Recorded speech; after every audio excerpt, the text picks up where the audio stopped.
how to get back button on Android full guide.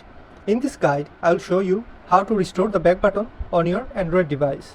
If you have accidentally switched to gesture navigation or want to return to the classic 3-button layout. Step 1. On your phone, open the Settings app by tapping the gear icon from the home screen or app drawer. Step 2. Scroll down and tap on Additional Settings. Step 3. In the Additional Settings menu, find the Tap on Full Screen Display. Step 4. You will see two navigation options, Buttons and Gestures.